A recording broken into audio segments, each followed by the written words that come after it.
At ngayong araw meron tayong i-review na isang sound card na galing sa TNW. Ito ang TNW F26. Marami na ako nasubukan ng mga sound card sa market, iba't ibang klase, iba't ibang brand. At so far, ito yung isa sa pinakamagandang sound card na nakita ko.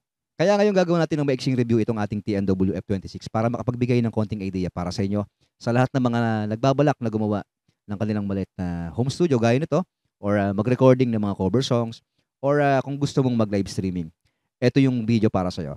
Ngayon, pakinggan natin at titignan natin yung mga features nito, pati yung sound quality ng ating TNW F26. Okay, so ito yung ating TNW F26 sound card. At bago natin subukan yung ating sound card, isang mabilisan lang muna. Tignan natin yung mga laman nito. Yung build muna, unahin natin. Made of plastic lang siya. Lahat ng mga parts na nandito ay almost plastic. Bukod lang dun sa mga buttons niya. Ito mga rubber to. Ito mga buttons na yan. Yung mga nakikita nyo. Itong ating fader ay plastic din. Yan. Sa likod, sa ilalim ay plastic din. So, unahin natin sa kanyang likod o yung ating mga connections. Unang-una kong nagustuhan dito sa F26 ay yung kanyang combo na XLR input.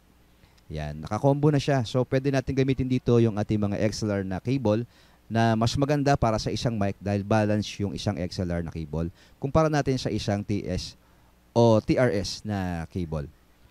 So, dito sa ating combo, pwede rin tayo maglagay ng instrument cable kung gusto nating mag-record ng mga instrumento o yung ating mic ay naka-TS na cable. So, dun pa lang panalo na agad yon. Sa pangalawa natin na mic, yung mic 2 natin, ito yung 3.5 naman na input. Ito yung mga nabibili natin, yung halimbawa yung mga BM800 na mic na may kasamang mga cable na naka 3.5. Dito natin siya i-connect. Then meron tayong dalawang connection dito ng output, yung ating headset at yung ating headphone. Yung ating headphone, dito tayo magko-connect ng ating monitor, yung ginagamit natin na pang monitor lang o yung karaniwan lang ng mga headphone. Ito namang ating headset ay yung mga headphone na merong kasamang mic. Well, ako kapag nagmo-monitor ako, ito yung ginagamit ko, yung headphone. Then dito naman yung ating live. Ito yung ginagamit natin na output para dun sa ating mga phone. Meron tayong dalawang klase. Halimbawa yung Android mo ay naka 3.5 lang. Meron tayo dyan. At may kasama yan na cable na rin na TRRS na magkabilang dulo. So yung isang dulo dito sa ating sound card, yung isang dulo naman para dun sa ating phone. Ngayon kung naka Type-C naman yung phone mo, eto naman tayo, yung OTG naman, na pwede rin natin gamitin sa ating mga PC. So, pwede mo siyang gamitin as interface. Kukonek mo lang to, yung Type-C na cable dito, papunta sa PC. Then, yung pinakadulo naman is yung ating charging port na naka 5 volts. So, pwede natin gamitin dito yung mga charger ng ating phone na ginagamitan ng Type-C rin na cable. Then, yung pinakadulo naman natin is yung ating power button. Then dito sa harap niya is yung ating mga main controls. Unahin natin yung mga fader. Meron tayo rito yung fader natin para sa mic. Ito yung ating volume ng mic na merong mute na button sa ilalim. Then yung ating music source, yung ginagamit natin na pang-accompaniment natin. Ito yung ating control ng volume. Then meron din siyang mute. Ito naman yung monitor. Ito yung volume ng ating monitor na nandun sa headphone natin. Dito lumalabas siya. Ito yung control niya para malaksan mo o mahinaan mo. Then yung output naman is yung pinaka main out ng ating tunog o yung ating source. Kung gaano mo kalakas na gustong i-set yung level ng output mo sa live or sa recording. Ito yon. Then meron din siyang mute sa ilalim. Then yung pinakadulo naman is yung ating control ng reverb.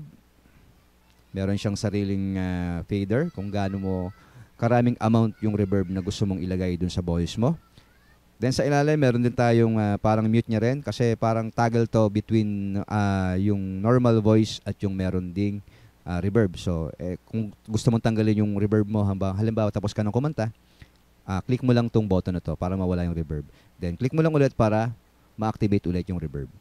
Ngayon, open muna natin yung ating sound card. Long press mo lang itong power button. Mga 3 seconds, tapos mag-o-open siya. Yan, ang ganda ng kulay ng mga di ba? Ng mga LED niya. Tapos yung LED na yan, pwede natin yung palit-palitan ng kulay. Dito sa pinakataas natin, meron tayong icon dito na ilaw. So pwede nating i-press yan para magpalit-palit ng kulay. Gaya niyan. Isa pa. Blue. Medyo Yan, maganda yung kulay nito. May pagka-neon. Tapos, hanggang, yan, mayroon ulit siyang blue, green, yellow. Next. Yellow na. O, green ulit. O, ito yung yellow. Then, red. Then, blue. Purple. Blue ulit. So, puntahan natin yung color na red para mas madaling makita sa video natin. Yan. Okay, sunod naman natin yung mga features naman na nandito.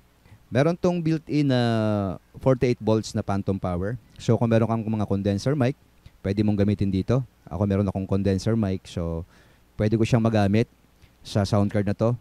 Kasi yung mga condenser mic na iba, kailangan mo talagang gamitan ng 48 volts or yung phantom power para magamit mo siya.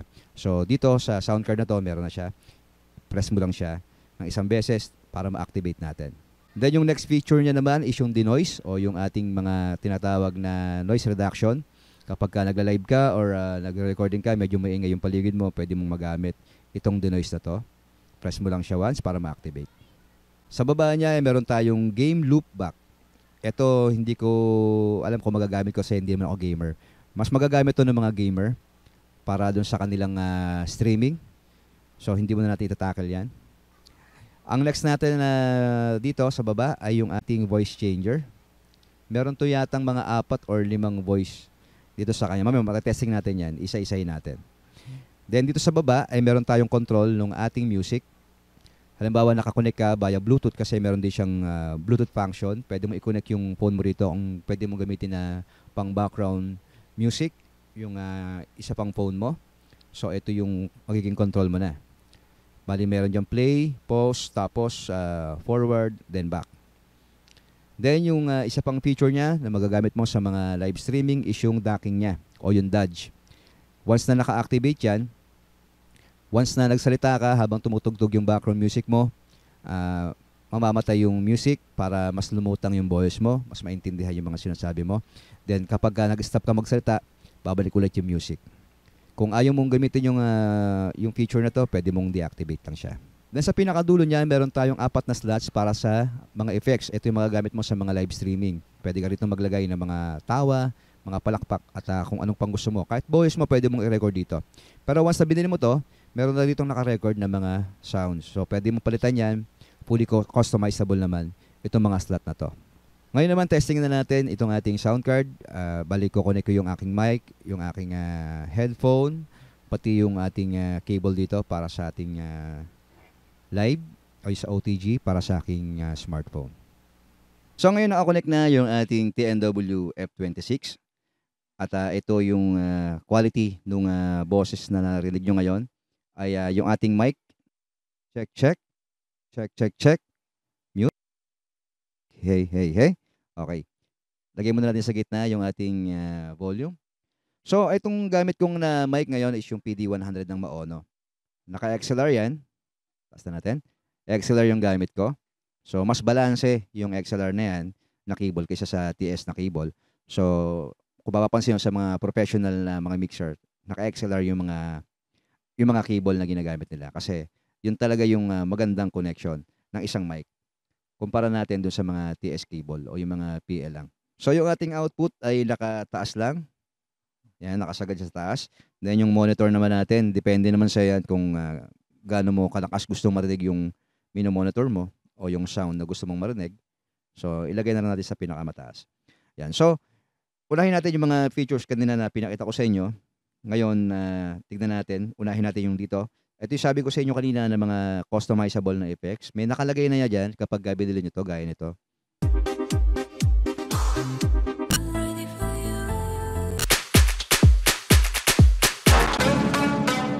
Yan. So, lahat yan pwede mong palitan yung 4 na yan. Depende sa'yo kung gusto mo lagyan ng mga clap, ng mga, tawag doon, mga laugh, yung mga tawanan, o kung pwede kang mag-ano din dyan, mag-record ng boses mo. At kung ano-ano pa. Depende na sa'yo yan. So ngayon naman, try naman natin yung reverb ng ating boses. Ito yung ating slider o yung ating fader para sa reverb. Then pwede mong engage yung reverb natin dito. Kapag pinindot mo yan, may lalabas na, ay may maririnig ka na KTB mode at saka acoustic mode. Kapag naka-KTB mode, ibig sabihin nun, naka-activate na yung reverb. Tapos iangat mo na lang to. Check. Hey. Hey. So, depende na sa'yo kung ganong karaming amount ng reverb yung kailangan mo kapag kumakanta ka ng live sa streaming mo or sa recording. Ito yung pinakasagad na amount ng reverb. Check, check, check. So, para sa akin, siguro, ganyan lang. Ganyan lang. Kasi pagka masyado namang mataas yung reverb kapag kumakanta ka ng live, na-overpower niya na yung voice mo, yung clarity nawawala. So, para naman ma-deactivate yung ating reverb, press mo lang once yung mode. May maririnig ka na magasalita na acoustic mode, ibig sabihin no, nasa normal voice ka na ulit. So, set mo na lang tong reverb mo para hindi ka na pihit ng slider mo or ng fader. Set mo na lang siya kung saan mo siya gusto, karaming reverb para pagkanta mo, ito na lang yung pipindutin mo. Bali, on and off na lang yung reverb. So, okay yun. So, para sa akin yung reverb dito na nakalagay dito sa ating F26, maganda. Okay para sa akin yung reverb niya. Tapos, pati yung tunog ng ating mic, maganda rin. Ngayon, mapakinggan natin naman yung background music, kung meron tayong background music na ilalagay. Bali, sa Bluetooth siya nakakonect. Ito yung ating phone. Hanap tayo ng music. Wait lang. Hanap lang tayo ng medyo magandang music. So, ngayon, kung meron kang background music or -1 na gusto mong kantahan kapag nag-live ka na, via Bluetooth lang ako nag-connect. So, ayan, nakakonect yung ating phone sa F26. Then, kapag nag-play ka, syempre nandito yung level ng music mo. Play natin. Pakita ko sa inyo.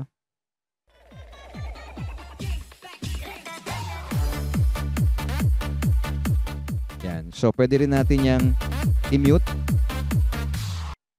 Isang press lang, nakamute na yan. Pwede nating hinaan. Taksan. So, ang ganda rin ng maganda rin yung registro ng background music to, ang linaw.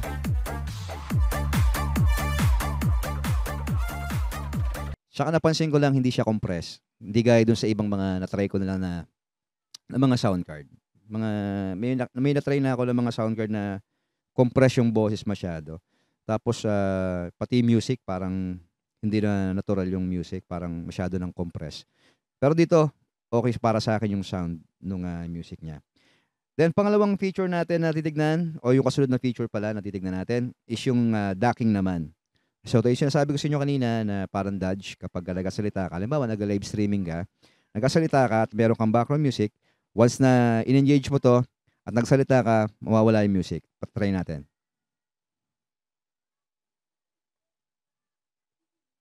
Play. So ayan, kapag nagsalita ako, mawawala yung music. Then kapag hinto ko ng salita, babalik yung music.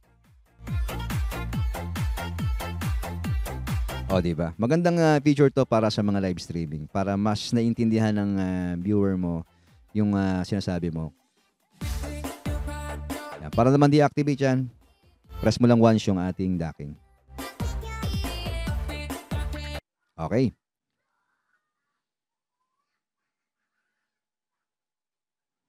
Sunod naman natin yung mga voice changer. Sabi ko nga subukan natin na isa-isa yan yung ating mga voice changer.